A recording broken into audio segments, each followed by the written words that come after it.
Hello and welcome to the Waffle Dojo. Today we are going to be exploring how to create the classic waffle from scratch. You're going to need a few dry ingredients.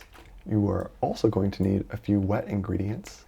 I would recommend getting all of these ingredients out and ready before you start putting anything together or cooking anything. Also, a few pro tips. Start with getting your milk ready. And your eggs, because we want these to be room temperature, and if they are refrigerated, they're going to be a little bit too cold. So if you get your milk out first, it will start to come to room temperature. For the egg, if it is cold, you can put it in a bath of warm water to help bring it up to room temperature.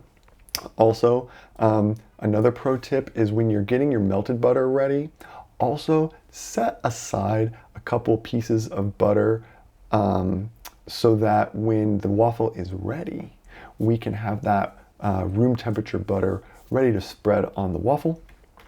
The only equipment you're going to need is a mixing bowl and a waffle iron. So with that in mind, let's take a look at this process. Here we are, we've gotten all of our ingredients prepared. Over here we have our dry ingredients, and over here we have our wet ingredients. We're going to start by taking our cup of flour and pouring it into our mixing bowl.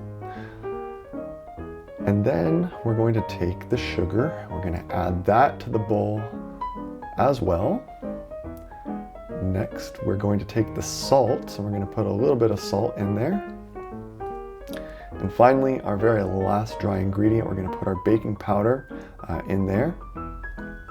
And then what I like to do before we add the wet ingredients is take a fork and just get it all mixed together. It doesn't have to be perfect, but we want to get it blended somewhat all right before we start adding the wet ingredients.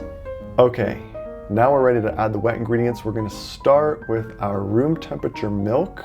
This is whole milk, so I'm going to pour some whole milk in here now.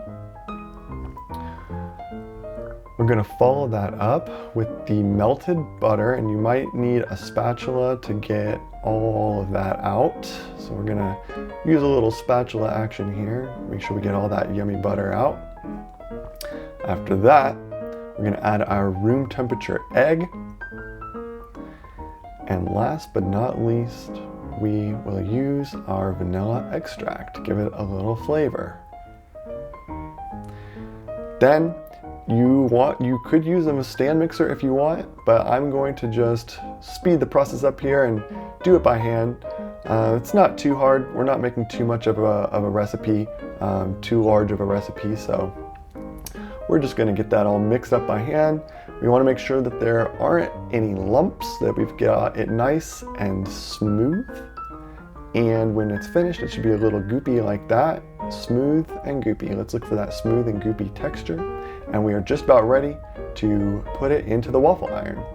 So we're going to open up the waffle iron, and I like to put just a little bit of cooking oil in there. I'm actually using olive oil here.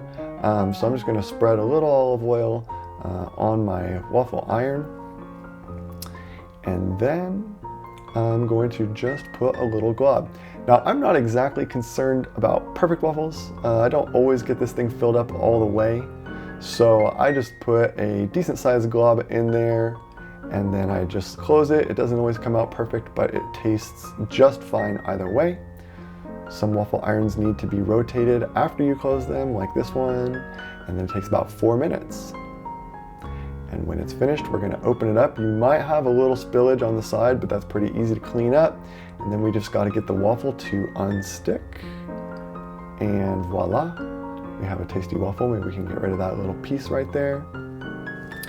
And maybe apply our room temperature butter. And let's do this one more time. I'm going to scoop a little bit of batter into the waffle iron. We're going to close it, rotate, and wait 4 minutes.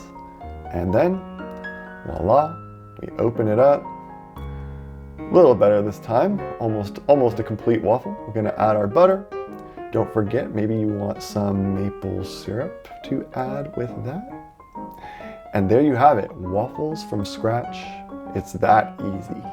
Now, this is a very small recipe that I did. It really only makes about 3 waffles, okay? So you could repeat this one more time and probably get just about a whole waffle out of it, okay? I like the smaller recipe because I don't always cook for a lot of people and I don't want a whole bunch of leftover waffles. So this is a recipe for about 3 waffles. And, you know, if you have been working hard and you have been learning a new skill, like maybe a new instrument, and it's time to treat yourself, I would always recommend the classic waffle as a great way to do that. Until next time, happy waffle making.